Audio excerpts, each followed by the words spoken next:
let's run the recording. So last part में हमने react routing की जो बेसिक्स हैं वो की थी and those were absolutely I mean absolute basics ना, जिससे आप एटलीस्ट बड़ा यूजफुल काम ये कर सकते हैं कि आपके पास अगर मल्टीपल कंपोनेंट्स हैं और आप एक वक्त में स्क्रीन पे एक ही कंपोनेंट रेंडर करवाना चाहते हैं तो फिर आप राउटिंग इंप्लीमेंट करके जैसे अभी फॉर एग्जांपल हमारे होम पेज पे जो कंपोनेंट रेंडर हो रहा है वो होम का कंपोनेंट है। अगर मैं यहाँ पे क्लिक करूँ, इसके अगेंस्ट मैंने कोई राउट डिफाइन नहीं किया हुआ तो इसलिए नथिंग हैपेंस। यहाँ पे क्लिक करूँ तो इसके अगेंस्ट भी मैंने कोई राउट डिफाइन नहीं किया हुआ, but if I click on this तो I will immediately be changing my component from normal home component to the login component. और फिर जब मैं यहाँ वापस आऊँ तो इस तरह मैं जितने भी अपने राउट्स में कंपोनेंट रेंडर करवाना चाहूँ तो मैं यहाँ पे सिंपली पहले कंपोनेंट बनाऊंगा जैसे हम नॉर्मल तरीके से बनाते थे, और फिर हम इस राउट्स के अंदर ये लाइन कॉपी करके उसमें पाथ देंगे। द पाथ का मतलब ये है कि ब्राउजर में जो पाथ आएगा, और जब ब्राउजर के यूआरएल में वो पाथ आए तो उसके अगेंस्ट हम कौन सा कंपोनेंट रेंडर करवाना चाहते हैं। ये सारी जो फिलॉसफी है हमने राउटिंग की लास्ट टाइम पढ़ी थी। आज मैं थोड़ा सा राउटिंग को एडवांस की तरफ लेके जाऊंगा। आई मीन बहुत ज्यादा एडवांस नहीं होगा, ऑब्वियसली थोड़ा सा एडवांस होगा। वो ये कि इन actual KFC website whenever we click on any of the categories, यानी दो एस्पेक्ट्स में आपको दिखाना चाहता हूँ। पहला एस्पेक्ट तो ये है कि right now I am at home page, लेकिन जब मैं एवरीडे वैल्यू पे क्लिक करूंगा तो जरा पहले एड्रेस बार देखिएगा और फिर उस एड्रेस बार के पास यहाँ जो चेंज आएगा वो देखिएगा। If I click on everyday value तो यहाँ पे आप देख सकते हैं कि नॉर्मल जो होम का पाथ था उसके आगे क्या एम्बेड हो गया, स्लैश कैटेगरी और हैश एवरीडे वैल्यू। ठीक है, अच्छा मैं ये हैश पार्ट को फिलहाल नहीं करूंगा, मैं इस हैश की जगह क्या लिखूंगा, slash category slash everyday value. ठीक, सो नॉट ओनली दिस, अगर मैं कैटेगरी चेंज करता हूँ, यानी चाहे मैं यहां से जाके दोबारा होम पेज से चेंज करूं, तो फिर उसने क्या किया, स्लैश कैटेगरी स्लैश आला कार्टे एंड कॉम्बोस। अच्छा, उसके बाद मैं यहाँ से भी कैटेगरी चेंज कर सकता हूँ, instead of going back and fourth over and over again के होम पेज पे जाएं वापस जाएं, तो यहाँ से कैटेगरी ये वही चीज है जो होम पेज पे है, सिवाय यहाँ पे इमेज नहीं है, सिर्फ टेक्स्ट आ गया है क्योंकि इनर पेज है। फिर जब मैं यहाँ पे क्लिक करता हूँ सिग्नेचर बॉक्स, तो एक चीज आप देख सकते हैं कि जो यूआरएल का पैटर्न या पाथ का जो पैटर्न बन रहा है ना, वो सिमिलर है, मोर और लेस कंसिस्टेंट है, सिमिलर नहीं है। कंसिस्टेंट का मुराद ये है कि हर कैटेगरी के क्लिक करने पे स्लैश कैटेगरी आता है और हैश के बाद उस कैटेगरी का नाम आ जाता है। यानी अगर मैं इस पे क्लिक करूंगा तो स्लैश कैटेगरी शेयरिंग आ जाएगा, इस पे क्लिक करूंगा तो slash category snacks and beverages आ जाएगा, इस पे क्लिक करूंगा तो slash category slash midnight deal आ जाएगा, इस पे क्लिक करूंगा तो स्लैश एवरीडे वैल्यू लेगा।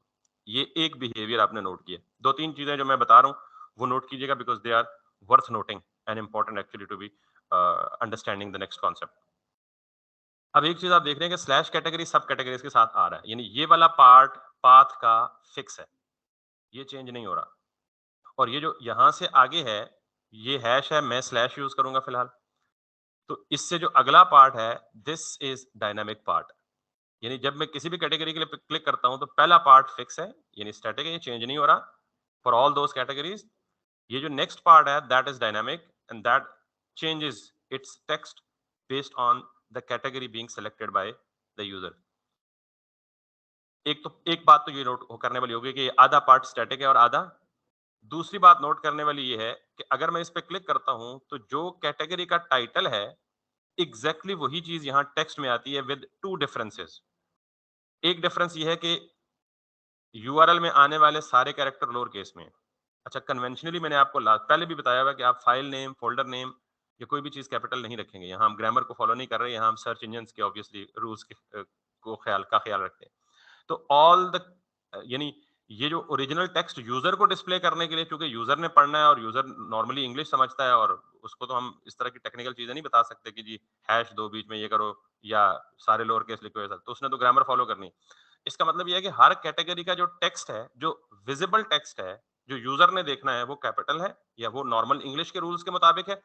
लेकिन एग्जैक्टली यही टेक्स्ट मेरे यूआरएल बार में भी आ रहा है, but with two differences. One is कि ऑल लोअर केस, और टू इज कि जहां स्पेस आ रही है वो स्पेस किससे कन्वर्टेड है, हाइफन से या डैश से।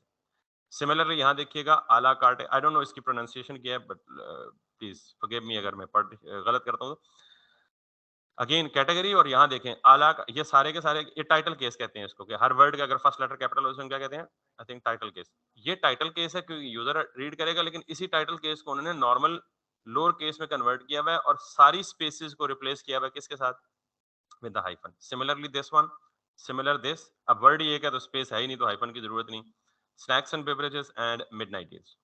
तो नॉर्मली वेब डेवलपमेंट की टर्म में अगर मैं यूआरएल में किसी स्ट्रिंग का कोई खास शेप या फॉर्मेट या शक्ल बनाता हूं तो नॉर्मली इसको स्लग बोलते हैं। क्या बोलते हैं?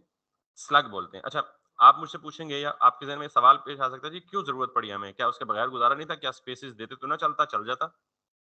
लेकिन नॉर्मली जब हम यूआरएल की एड्रेस बार में कोई स्पेस देते हैं तो ब्राउजर ऑटोमेटिकली उस स्पेस को स्पेशल कैरेक्टर के साथ रिप्लेस कर देता है विच इज %20 या समथिंग लाइक दैट। तो हम ये नहीं चाहते कि हमारी ब्राउजर की, हमारे वेबसाइट के किसी एक पेज के एड्रेस को ब्राउजर जो है वो यूआरएल इनकोड कर दे। इनकोड का मतलब ये है कि वो स्पेसेस को स्पेशल लेटर्स के साथ खुद तब्दील कर देते। तो हम ये नहीं चाहते, तो हमने क्या किया, खुद हाइफन लगा के उसको दे दिया। ये दो बातें नोट हो गई पैटर्न के हवाले से। अब यहाँ पे ये चेंज ये होगा कि जब मैं जिस भी एलिमेंट पे क्लिक करूंगा तो एग्जैक्ट उससे रेलेवेंट प्रोडक्ट्स डिस्प्ले होंगे। यानी अगर मैं सिग्नेचर बॉक्स क्लिक करूंगा तो सिर्फ और सिर्फ सिग्नेचर बॉक्स से रिलेटेड यानी इस कैटेगरी से रिलेटेड प्रोडक्ट डिस्प्ले होंगे। शेयरिंग पे क्लिक करूंगा तो सिर्फ इस कैटेगरी से रिलेटेड शेयरिंग पे। तो ये पूरा पेज भी चेंज हो रहा है, यानी पेज तो नहीं चेंज हो रहा, पेज पे मौजूद डेटा चेंज हो रहा है और साथ में यहाँ पे यूआरएल चेंज हो रहा है। तो ये तो एक बात, मतलब हमने तीन बातों को मिला के एक बात नोट कर ली। दूसरी बात, एक तो ये राउटिंग का एडवांस पार्ट है। दूसरा ये है कि अब अगर मैं कैटेगरीज को छोड़ दूं, I am on home page और मैं किसी एक सिंगल प्रोडक्ट पे क्लिक करूं, अगर मैं यहां पे क्लिक करता हूं तो दो बातें हुई हैं। पहली बात तो ये है कि जिस प्रोडक्ट पे क्लिक किया उस प्रोडक्ट का डिटेल पेज ओपन हो गया, यानी उस प्रोडक्ट से रिलेटेड फर्दर मुझे डिटेल कहां मिली, नेक्स्ट पेज पे मिली।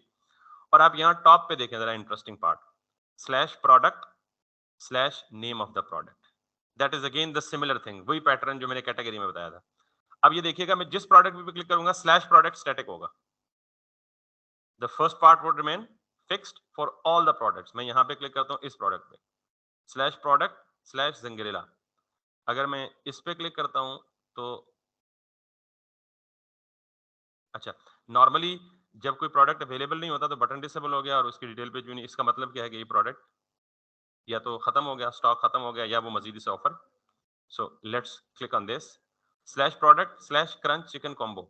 यहाँ इस कैटेगरी पे आ जाएं, slash product slash extreme Dove box. इसका मतलब ये है कि एग्जैक्ट वही पैटर्न वही बन रहा है, वहां सिर्फ कैटेगरीज थी, यहाँ सारे के सारे क्या हैं, प्रोडक्ट्स। तो ये आपने, यानी मैंने पढ़ाया कुछ नहीं है, मैंने सिर्फ एग्जिस्टिंग एक चीज का बिहेवियर बताया। और ये सिर्फ इस चीज के साथ नहीं है, ये हर ई कॉमर्स की प्रोजेक्ट में आप खुद देख लें कि स्लैश प्रोडक्ट स्लैश उसकी आईडी होगी या उसका एक यूनिक नेम होगा। अब यहाँ एक प्रॉब्लम हो सकता है, अगर एक ही नाम के दो प्रोडक्ट्स होंगे तो ये क्या करेंगे, कोलाइड एंड कन्फ्लिक्ट करेंगे और फिर प्रॉब्लम्स हो सकते हैं। तो जाहिर है जब आप राउटिंग इंप्लीमेंट करेंगे तो मेक श्योर करेंगे कि ये आपका स्लग रिपीट ना हो। तो ऐसा शायद ही कोई ई कॉमर्स स्टोर होगा जहाँ एक ही नाम के दो डिफरेंट प्रोडक्ट्स जो है वो पड़े होंगे। थोड़ा बहुत डिफरेंस होगा कहीं ना कहीं। एनीवेज, अगर आपको लगता है कि एक ही नाम के दो प्रोडक्ट हो सकते हैं तो फिर आप राउटिंग के लिए प्रोडक्ट का टाइटल इस्तेमाल नहीं करेंगे, फिर आईडीज इस्तेमाल करेंगे। आईडीज नॉर्मली यूनिक होती हैं। बहरहाल ये क्या हो गया है, स्लग। बेसिकली ये टाइटल ही है, लेकिन टाइटल की स्पेसेस को आपने हाइफन में बदला और यूआरएल में चूंकि हमने इसको यूज करना है तो this part is called as a slug. यहाँ तो कोई मसला तो नहीं है।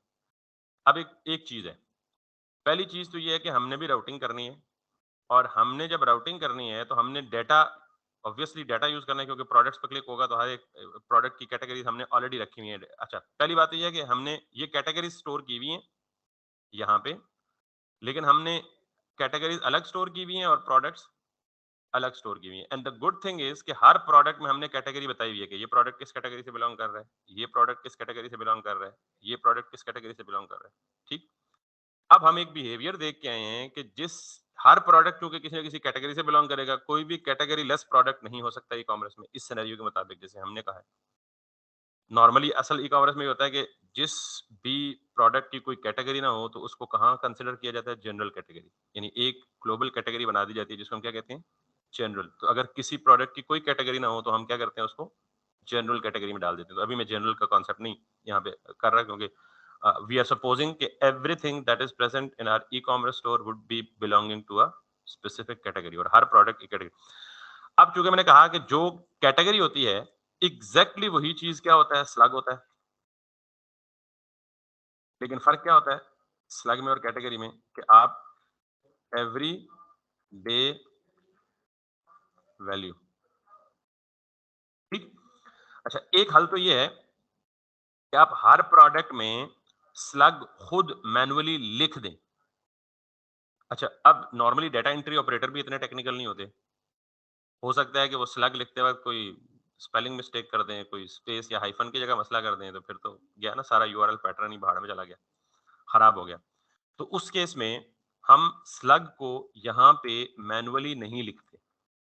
हम क्या करते हैं, जब यूजर टाइटल इंटर कर रहा होता है, तो जब टाइटल इंटर करके कंप्लीट कर चुका होता है, तो हम बिहाइंड द सीन उसी टाइटल को, यानी एक फंक्शन लिख देते हैं स्पेशल, उसी टाइटल को वो खुद ब खुद क्या बना देता है, स्लग बना देता है। तो ये तो जब हम एडमिन पैनल बनाएंगे और एडमिन पैनल के थ्रू प्रोडक्ट्स ऐड करेंगे, तो फिर मैं बता दूंगा कि स्लग कैसे ऐड करते हैं। फॉर नाउ हम थोड़ी सी एहतियात बरत के, थोड़ा सा टाइम लगा के सारे स्लग्स मैनुअली खुद बना देते हैं, लेकिन ये स्लग हम खुद एक्चुअली नहीं बनाएंगे, ठीक है। एनीवेज, सो मैं यहाँ से इसको यहाँ ले आता हूँ, सॉरी, ये भी आ गया। एवरीडे वैल्यू कैटेगरी को मैच करवाना है स्लग को, ठीक है। और दो डिफरेंसेस मैंने आपको बता दिए। एंड देन मुझे यहाँ सिग्नेचर बॉक्स है, तो यहाँ भी क्या देना पड़ेगा, यही चीज और यही चीज। ये हम किस लिए करते हैं पता है, ब्राउजर की सर्च इंजन ऑप्टिमाइजेशन के लिए। आपको अगर एसईओ का थोड़ा बहुत हाव नो है, तो अगर नहीं भी है तो that's not required for case. लेकिन ये जो अप्रोचेज हैं ये बेस्ट इसलिए है कि एसईओ के पॉइंट ऑफ व्यू से, क्योंकि हम नॉर्मली जो वेब का पब्लिक फ्रंट फेसिंग है ना, वो नेक्स्ट जेएस में लिखते हैं, और नेक्स्ट जेएस कुछ नहीं है, रिएक्ट ही है, लेकिन रिएक्ट का एसएसआर, सर्वर साइड वर्जन। तो उसमें भी ये सारे कॉन्सेप्ट्स यही यूज होंगे। तो चूंकि एसईओ के लिए ये यूआरएल बड़ा मैटर करती है, इंपॉर्टेंट है, तो इसलिए इन चीजों का ख्याल रखना जरूरी है। तो मैं चूंकि आपको सारी की सारी कोशिश करता हूँ कि बेस्ट प्रैक्टिसेस बताऊं, इसलिए इसको भी आप कर दें जी, एवरीडे वैल्यू को यहाँ पे हाइफन वी कर दें, यहाँ पे ई कर दें, और यहाँ पे क्या कर दें, स्लग। ये सिग्नेचर बॉक्स है, तो ये सिग्नेचर बॉक्स वाला कॉपी कर लें। पहले देख लें जहाँ जहाँ सिग्नेचर बॉक्स है वहाँ सिग्नेचर बॉक्स, ये कौन है, शेयरिंग है, तो इसको हम कर देते हैं जी SLUG शेयरिंग, छोड़ के कॉमा लाजमी दे साथ। देन ये है everyday value EVERIDEY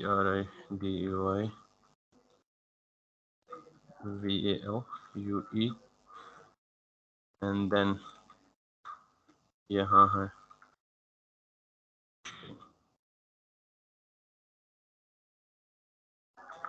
got it.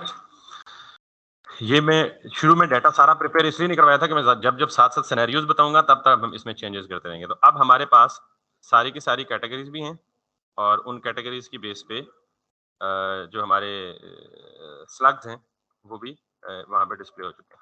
अब हम इसको करते हैं बंद, और मैं आपको ये बताता हूँ कि हमने सबसे पहले ये डायनामिक पार्ट कैसे अचीव करना है। यानी हम किसी भी प्रोडक्ट पे क्लिक करें, किसी भी प्रोडक्ट पे क्लिक करें तो अगले डिटेल पेज में आ जाए, और डिटेल पेज में उस प्रोडक्ट की सारी डिटेल शो हो जाए। So let's do that.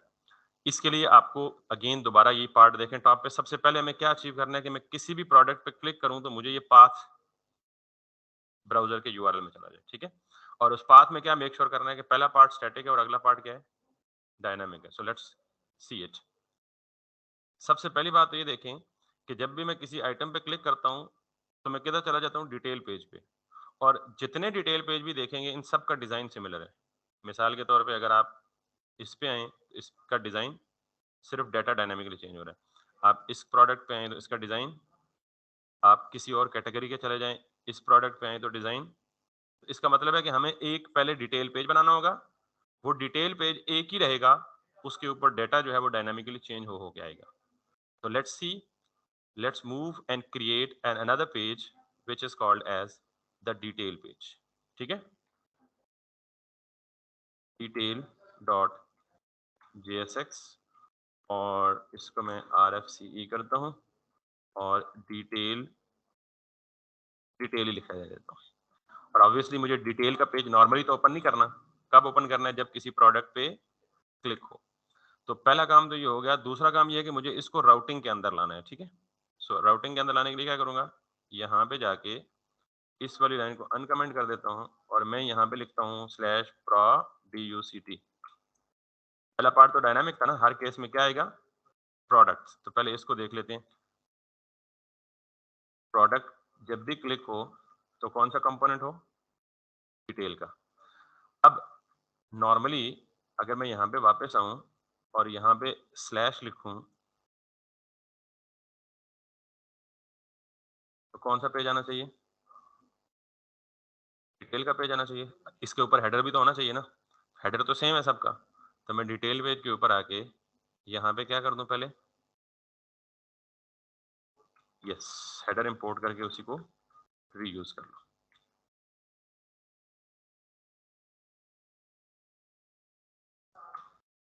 ठीक, उसके बाद मैं डिटेल को यहाँ से लिख देता हूँ H1 में। ठीक, अब मैं जिस भी प्रोडक्ट पे क्लिक करूंगा यूआरएल में क्या होगा? /प्रोडक्ट और पेज कौन सा ओपन होगा? स्लैश। तो आधा पार्ट पहुंच गया ना। जिस भी प्रोडक्ट पे क्लिक करूं यूआरएल पे क्या आएगा? /प्रोडक्ट और पेज पे क्या आएगा? डिटेल्स। क्लियर? दूसरी बात, डिटेल पेज के ऊपर भी देखें कि हमें यहाँ पे पहले तो कैटेगरीज आ रही हैं, तो हमारा कैटेगरीज का कंपोनेंट बना पड़ा है ना, हम उसको भी इंपोर्ट कर लेते हैं। लेकिन फर्क ये है कि इन कैटेगरीज में इमेजेस नहीं है, तो हमें दोबारा कंपोनेंट नहीं बनाना। हमें कोई और लॉजिक लगानी है कि जब इनर पेजेस हों तो इमेजेस ना लोड हों, जब मेन पेज हो तो इमेजेस लोड हों। वो भी बाद में बताएंगे। फिलहाल हमारे पास चूंकि कैटेगरी बनी बनाई पड़ी है तो हम उसी को इंपोर्ट कर लेते हैं। तो हेडर के बाद क्या करेंगे हम? कैटेगरी, कैटेगरी कार्ड है ना जिसमें लूप लगा हुआ है, तो हमारी सारी की सारी कैटेगरीज जो है वो इनर पेज पे भी आ जाएंगी। अच्छा, यहाँ नहीं आई तो कोई एक रीजन हो सकती है भाई कि अगर आप होम पेज पे जाएं, अच्छा कैटेगरी कार्ड एक प्रॉप भी लेता है नॉर्मली, यानी कैटेगरी कार्ड नहीं आया ना, तो जरा देख लें हम कैटेगरी को कहाँ लोड कर रहे हैं। कैटेगरी को होम पेज पे लोड कर रहे हैं, तो what is it is expecting, एक प्रॉप भी एक्सपेक्ट कर रहा है। तो हम क्या करेंगे? यहाँ से ये वाला डाटा यहाँ लाएंगे, import data from this data slash, make sense? और फिर बाकी का काम यही करेंगे, यहाँ से पिक करेंगे। ये रीयूजेबिलिटी है जिसके बारे में हम बात कर रहे थे कि हम एक ही चीज को एक से ज्यादा दफा नहीं लिखेंगे, एक ही लिखी होगी उसको क्या करेंगे? रीयूज करेंगे। तो अब हम डिटेल पेज पे जाएंगे तो हेडर भी रेंडर होना चाहिए और कैटेगरी कार्ड भी render in that are loading. ठीक है, so if I now come back here, ये होम पेज है, लेकिन जब मैं किसी एक प्रोडक्ट पे क्लिक करता हूँ, अच्छा यहाँ अब इस प्रोडक्ट को क्लिकेबल बनाना है, अभी तक हमने नहीं बनाया। अभी तक हमने क्या किया? मैनुअली जब यहाँ पे लिखता हूँ प्रोडक्ट, अब देख सकते हैं आधा काम हमारा हो गया है कि यहाँ पे हमने प्रोडक्ट लिखा तो प्रोडक्ट के केस में हर दफा क्या ओपन होगा? डिटेल का पेज ओपन होगा। वापस होम पे जाते हैं। अब हम यहाँ मैनुअली लिखने के बजाय मुझे क्या करना है कि जब भी मैं किसी कार्ड पे क्लिक करूं तो कहाँ जाए? प्रोडक्ट के पेज यानी डिटेल के पेज पे जाए। तो इन कार्ड्स को क्लिकेबल बनाना है, तो इसके लिए कहाँ जाएंगे? कार्ड्स रेंडर कहाँ हो रहे हैं? होम पेज पे। Got it? और होम पेज पे मेन के अंदर रेंडर हो रहे हैं। होम पेज से जाए मेन पे, तो मेन पे ये वाला कार्ड रेंडर हो रहा है ना एक पूरा। इस कार्ड को आप क्या बना लें? क्लिकेबल बना लें। तो क्या करेंगे? एग्जैक्टली इसको मैं कट करता हूं और यहाँ पे क्या करता हूँ? लिंक ऊपर इंपोर्ट कर लें और इस लिंक के टैग के अंदर मैं रख देता हूँ किसको? कार्ड को। और इस लिंक को मैं टू का रेफरेंस दे देता हूँ। टू क्या दूंगा मैं इसको? /वेरी गुड प्रोडक्ट, क्योंकि जब भी मैं इस पे लिंक पे क्लिक करूंगा तो ये यूआरएल में क्या भेजेगा? प्रोडक्ट। तो जब प्रोडक्ट जाएगा तो obviously let me show you, तो किस कंपोनेंट पे जाएगा? डिटेल के कंपोनेंट में। अब ये सारे क्लिकेबल बन चुके हैं, मैं इस पे क्लिक करता हूँ, प्रोडक्ट पे चला गया, वापस आता हूँ, इस पे क्लिक करता हूँ, प्रोडक्ट पे चला गया, वापस आता हूँ, इस पे क्लिक करता हूँ, प्रोडक्ट पे चला गया। ये स्टाइल सारे क्यों चेंज हो गए? आपको पता है कि हम जब लिंक यूज करते हैं तो इंटरनली ये भी क्या बना रहा होता है, खुद ही एंकर टैग ही बना रहा होता है। तो एंकर टैग के डिफॉल्ट्स होते हैं अंडरलाइन कलर ब्लू कर देना, तो हम इसको CSS में जाके एडजस्ट कर सकते हैं, लेकिन हमारा ये काम यहाँ तक हो गया। लेकिन ये आधा काम हुआ कि हम जब किसी भी प्रोडक्ट पे क्लिक करते हैं तो डिटेल का पेज ओपन होता है। यहाँ अब वो प्रोडक्ट डायनामिकली कैसे आएगा, यानी जिस पे क्लिक हुआ डिटेल सिर्फ उसी की आनी चाहिए। तो इसका मतलब ये हुआ, ये आधा इसलिए कि अभी ये URL कंप्लीट नहीं हुआ। तो मुझे पहले ये बताएं कि यहाँ तक कोई कंफ्यूजन है तो पहले क्लियर कर लेते हैं, क्योंकि थोड़ा सा अब मैं इसको इसके साथ ट्वीक करने लगा हूँ। Good, great. अब होगा ये कि अब हमने पहले URL का ये वाला डायनामिक पार्ट बनाना है, यानी यहाँ कोई भी डायनामिकली प्रोडक्ट रन टाइम पे तब आएगा जब हमने URL का ये पार्ट क्या बनाना है, डायनामिक बनाना है। डायनामिक से मेरी क्या मुराद है, वही जो बार बार मैं डेमो दे चुका हूँ कि जब मैं इस पे क्लिक करूंगा तो प्रोडक्ट तो फिक्स आएगा, वो तो अभी हमारा आ चुका है, डिटेल का पेज भी ओपन हो चुका है। अगला पार्ट हमने क्या करना है, URL का डायनामिक करना है। तो जब भी किसी URL का कोई भी पार्ट या URL का segment is the proper word, URL का कोई भी सेगमेंट आपको डायनामिक करना हो तो सबसे पहले आप यहाँ जाएंगे जहां पे आप राउटिंग इंप्लीमेंट कर रहे हैं। अब डायनामिक किसको करना है, पाथ को करना है ना, क्योंकि ब्राउजर के URL में क्या चीज जाती है, पाथ जाता है। तो मैं यहां से क्या करूंगा, स्लैश देके, क्योंकि स्लैश के बाद वाला पार्ट डायनामिक है, यहां पे लिख दूंगा कॉलन, फुल कॉलन। अब इस कॉलन के बाद जो कुछ भी लिखूंगा वो एक वेरिएबल ट्रीट होगा। आई रिपीट, URL या पाथ का जो प्रॉप है उसके साथ, यानी उस प्रॉप के अंदर स्ट्रिंग में अगर मैं कहीं कॉलन लिख दूं ना, तो कॉलन के फौरन बाद वाला जो वर्ड होगा वो क्या ट्रीट होगा, वेरिएबल ट्रीट होगा। तो मैं इस वेरिएबल को, वैसे मैं इसको क्या कह रहा था, डायनामिक पार्ट को स्लग कह रहा था, जो ये स्लग स्टोर कह, तो इसको मैं नाम क्या दे देता हूँ, आप कुछ भी वेरिएबल नेम दे सकते हैं, आप सिर्फ ऐसे दे सकते हैं। वेरिएबल का मतलब क्या होता है, वेरिएबल इज अ, यानी वो नेम्ड मेमोरी लोकेशन, इसको कोई भी नाम दे दें, ये जस्ट रिप्रेजेंटेशन होगी किसकी, उस डायनामिक वैल्यू की जो इसके अंदर आके स्टोर होनी होगी। ठीक है, तो ये जो S है ये अब क्या है, बेसिकली वेरिएबल है। अब चूंकि स्लग मेक्स मोर सेंस, ये मीनिंगफुल है, S से वेरिएबल का नाम तो कन्वे नहीं होता ना, तो मैं उस वेरिएबल को क्या नाम दे दूं, स्लग दे दूं। वैसे कोई भी नाम दे सकते हैं, दैट्स राइट। ये जो अब जब भी ब्राउजर में ये वाला राउट आएगा, ये तो फिक्स मैच हो जाएगा, लेकिन ये हर केस में मैच नहीं होगा। लेट्स सी, अब वो देखें, पाथ मैच नहीं हो रहा, क्योंकि आधा पाथ तो मैच हो रहा है स्लैश प्रोडक्ट, लेकिन अगला वाला कॉलन और slug match. So if I go back to the home page, अब अगर मैं इसे क्लिक करूंगा तो कुछ भी ओपन नहीं होगा। क्यों, पहले क्यों ओपन हो रहा था और अब क्यों नहीं ओपन आ रहा, क्योंकि पहले ये स्लैश प्रोडक्ट पाथ मैच हो रहा था पूरा और उसके अगेंस्ट डिटेल का कंपोनेंट रेंडर करता। अब मैंने कहा जी इसके आगे स्लग भी कर दो, तो ये डायनामिक पार्ट जब तक उसको, अच्छा जरा अब मैं अगर एक और काम करूं, स्लैश कुछ भी लिख दूं, अब ओपन हो जाएगा। पढ़े, इसका मतलब ये है कि अब वो क्या एक्सपेक्ट कर रहा था कि स्लैश प्रोडक्ट मस्ट लिखो और उसके बाद वाली स्लैश पे कुछ भी लिख दो, वेरिएबल में डाटा पहुंचना चाहिए।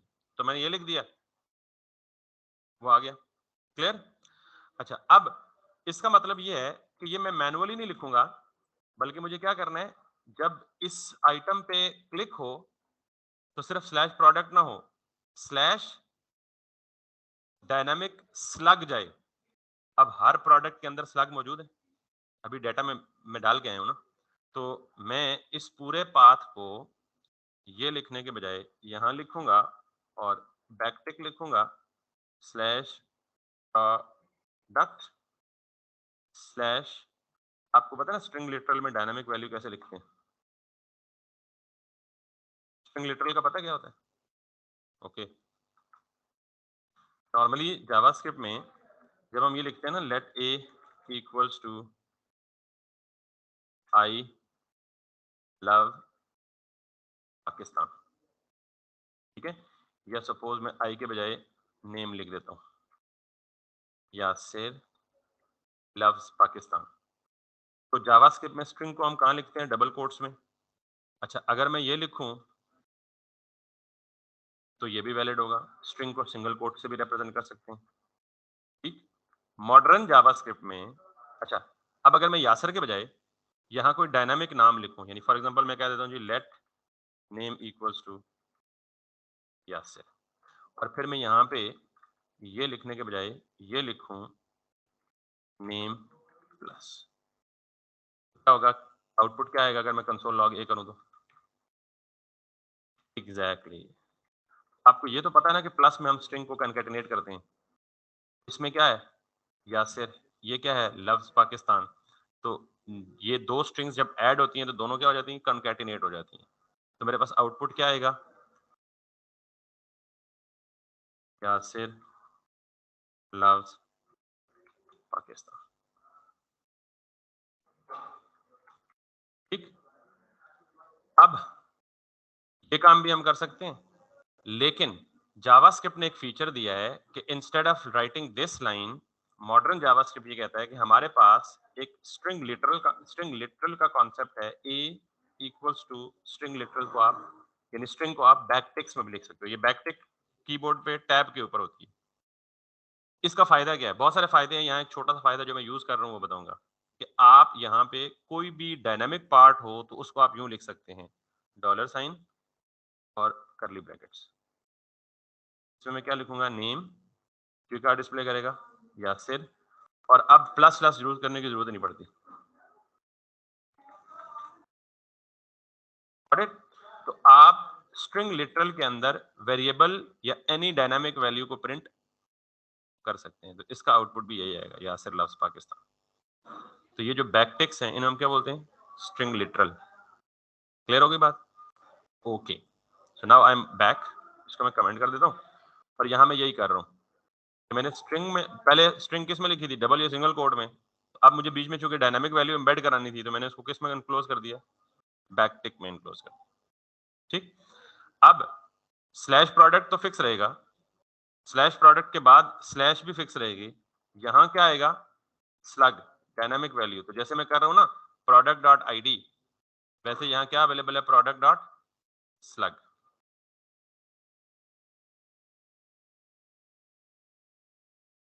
Make sense? तो अब ये वाला प्रोडक्ट तो हमेशा यूआरएल पाथ में आएगा ही आएगा, लेकिन इसके साथ स्लैश के बाद ये आएगा, ये क्या होगा, डायनामिक होगा। Making sense? If I now come back and refresh it, home पे जाऊंगा, तो अब अगर मैं इसे क्लिक करूंगा तो ब्राउजर में क्या जाएगा, स्लग भी जाएगा। ठीक, अब मैं इसे क्लिक करता हूं, can you see this, slash product slash everyday value. हम थोड़ा सा गलत कर चुके हैं, लेकिन चले कॉन्सेप्ट आपको सही आना चाहिए। अब ये जो स्लग है ना, ये कब आना चाहिए, जब कैटेगरी पे क्लिक हो, यूआरएल में स्लग कब आना चाहिए, जब कैटेगरी पे क्लिक हो, प्रोडक्ट के क्लिक होने पे तो नहीं आता स्लग, यानी प्रोडक्ट के क्लिक होने पे कैटेगरी तो नहीं आती, प्रोडक्ट के क्लिक होने पे क्या आता है, प्रोडक्ट का टाइटल।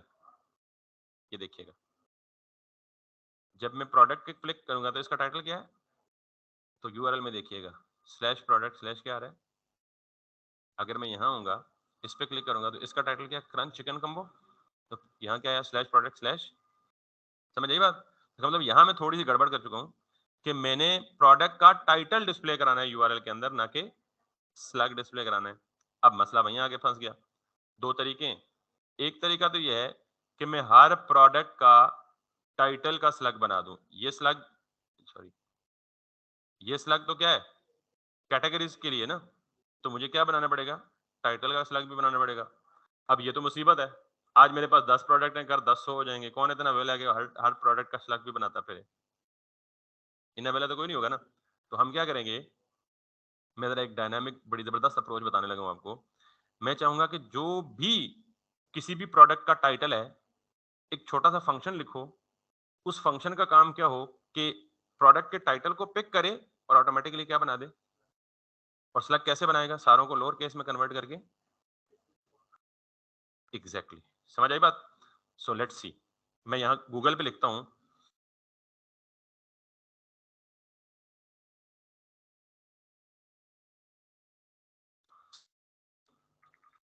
जावा,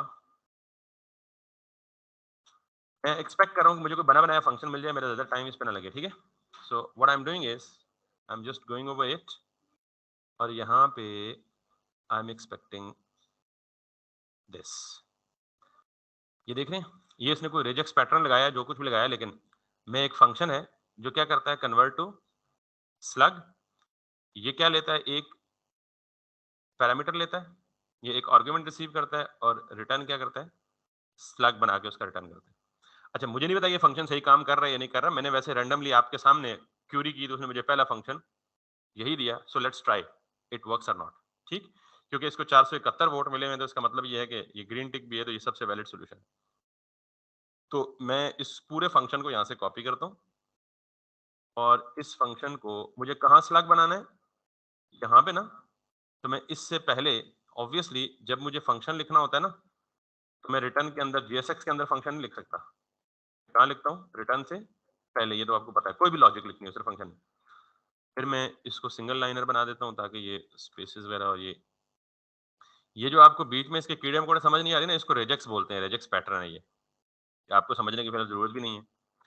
मैं क्या करूंगा, टेक्स्ट को मैं टी कर देता हूँ, ये वेरिएबल नेम है, आप कुछ भी दे सकते हैं इसको वेरिएबल, यानी जब भी ये फंक्शन कॉल होगा तो ये एक टेक्स्ट आर्गुमेंट रिसीव करेगा और उसको सेलेक्ट बना के, मैं देखता हूँ ये काम करता ही नहीं आता, मैं इसे कॉपी किया और मैंने यहाँ मैप में आया। अब ये फंक्शन जब भी चलेगा तो यहाँ पे आके मैं इसको ऑब्वियसली ये भी रिटर्न से पहले लिख रहा हूँ क्योंकि ये कॉल बैक फंक्शन है, तो मैं क्या करता हूँ, कन्वर्ट टू स्लग।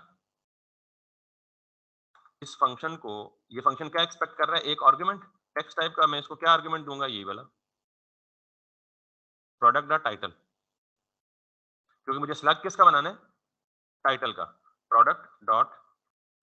अब क्योंकि ये मैं लॉजिक बता चुका हूं तो यही लॉजिक आप जो कैटेगरी वाला स्लग बनाएंगे उसके लिए भी एप्लीकेबल है, यही फंक्शन कॉपी पेस्ट करके मारेंगे अगर आप ये सही काम कर गया तो। ठीक है, इसको मैं एक वेरिएबल में सेव कर लेता हूँ, let slug equals to this, और अब मैं इसको प्रोडक्ट डॉट स्लग लिखने के बजाय क्या लिखूंगा, अब जरा देखिएगा, जब ये मैप चलेगा, ऐप प्रोडक्ट्स की अरे में से एक प्रोडक्ट का ऑब्जेक्ट उठाएगा, वो इसमें अवेलेबल करेगा। अब इस ऑब्जेक्ट में प्रोडक्ट डॉट टाइटल पिक कर रहा हूँ और किस में पास कर रहा हूँ, कन्वर्ट टू स्लग, ये मुझे रिटर्न क्या करेगा, स्लग बना के देगा, और वो स्लग मैं कहाँ पास कर रहा हूँ। तो अब जब मैं यहाँ पे जिस भी प्रोडक्ट पे क्लिक करूंगा तो ये क्या करेगा, इसका टाइटल पिक करेगा, इसको स्लग में बदलेगा और उसको कहाँ भेज देगा, यूआरएल में भेज देगा। Let's see, rice and spice, can you see this, slash product slash rice and spice, crispy box slash product slash crispy box, फिर इधर आए, chicken and chips boneless meal box slash product. थोड़ा सा tricky है but ultimately it's a very useful thing. तो ये जो मैं रिलेक्टेंट था कि ये बात ना बताऊं आपको, लेकिन मजबूरन मैंने अपने ही ब्लंडर की वजह से फंस गया, बताना पड़ गई। मैंने इसीलिए पहले ये मैनुअली लिख दी थी कि मुझे स्लग बनाना ना पड़े, वो इसलिए कि मतलब शायद आप बिगिनर हैं तो आप कंफ्यूज ना हो जाए, लेकिन अब क्योंकि सिचुएशन ऐसी आ गई कि मुझे मजबूरन स्लग बनाना पड़ा, तो अब आपको भी पता लग गया कि हमें दो जगहों पे स्लग चाहिए, क्योंकि हमें राउटिंग दो पर्सपेक्टिव में इंप्लीमेंट करनी है। एक तो हम जिस कैटेगरी पे क्लिक करें उस कैटेगरी के सारे प्रोडक्ट्स आ जाएं, वो हमने अभी तक नहीं किया, लेकिन उसका स्लग बना लिया, उसकी तैयारी जरूर कर ली। और दूसरा, हमने जिस प्रोडक्ट पे क्लिक करना है उसी का स्लग कहाँ जाना चाहिए, यूआरएल में जाना चाहिए। यहाँ तक समझ आ गई ये बात, मेरे ख्याल में इसको यहीं स्टॉप करते हैं, आप इसकी प्रैक्टिस करें तो हम कल इंशाल्लाह यहाँ से आगे मूव करेंगे। बाकी पैटर्न हमारा एग्जैक्ट रेडी है, जॉब इज। अच्छा, इस पिक्चर का ऑब्वियसली जब इस पेज पे आया तो इसका पाथ चेंज हो गया, इमेज का पाथ गालिबन हमने पिछले कंपोनेंट की निस्बत दिया था। I am not sure but I am guessing it कि ये ऐसे ही हुआ है। आप इसको करें, एक्सप्लोर करें, अदरवाइज हम कल इसको देख लेंगे। अभी हमारा कंसर्न पिक्चर नहीं था, कंसर्न हमारा राउटिंग था बेसिकली, इसलिए मैं पिक्चर को ध्यान दिए बगैर अपने असल टारगेट को लूज नहीं कर पा रहा या नहीं करना चाह रहा। ये आपने क्या करना है, सिंपली पाथ चेक करना है या इन्वेस्टिगेट करना है, इंस्पेक्ट करना है कि आपकी पिक्चर क्यों नहीं लोड हो रही। All you have to do is कि आपको यहाँ जाके ये चेक करना है कि क्यों नहीं लोड हो रही। आप इसको ओपन विद राइट क्लिक करें तो इसका मतलब इसको ये वाला पाथ ही नहीं मिल रहा है। ये कहाँ ढूंढ रहा है, slash product slash images slash category scat two, तो आप इस पाथ पे जाके देखें हैं या नहीं है, और फिर उस पाथ को रिजॉल्व करें जैसे हमने पहले भी किया है, यही पाथ रिजोल्यूशन किया है एक दफा पहले भी, हमारी इमेज नहीं शो हो रही थी ना। ठीक है, तो उसको भी हमने एक्सपेक्ट किया था, but anyways this is not the topic for now. अच्छा, वार्निंग्स क्या क्या है जी, anchor tag can not appear as a descendant of a, तो हमने कहीं एंकर टैग के अंदर क्या किया हुआ है, एंकर टैग लिखा हुआ है। और ये कब क्योंकि मैंने कहा कि हमने एंकर टैग कहीं भी नहीं लिखना, तो ये क्या कहाँ किया हुआ, आई एम गेसिंग कि हमने प्रोडक्ट कार्ड को किसके अंदर रैप किया है, तो कार्ड के अंदर भी कहीं लिंक यूज हुआ होगा। लेट्स सी, ये देख रहे हैं, ठीक है, इनको बटन बना दें क्योंकि हमें एंकर टैग तो यूज नहीं करना ना, रिएक्ट में एंकर टैग तो यूज नहीं करना है, इनको क्या बना दें, बटन बना दें। खैर ये हम कल करेंगे, लेकिन आज आपने सिर्फ फोकस किस पे करना है, राउटिंग वन स्टेप अहेड, यानी भी एडवांस नहीं कह सकते इसको, we are still at basic, लेकिन एटलीस्ट बेसिक से एक स्टेप ऊपर है। यहाँ तक कोई क्वेश्चन है, कोई क्यूरी है तो आप पूछ लें, otherwise we are all good with it as of now. ठीक हो गया, if no questions, and thank you very much. Farhad sahab मैं आपसे क्वेश्चन नहीं पूछ सकता क्योंकि आई एम रियली सॉरी कि हम बहुत लेजी हैं, मैं हेडफोन पिछले 1 महीने से नहीं अभी आ रही है आवाज?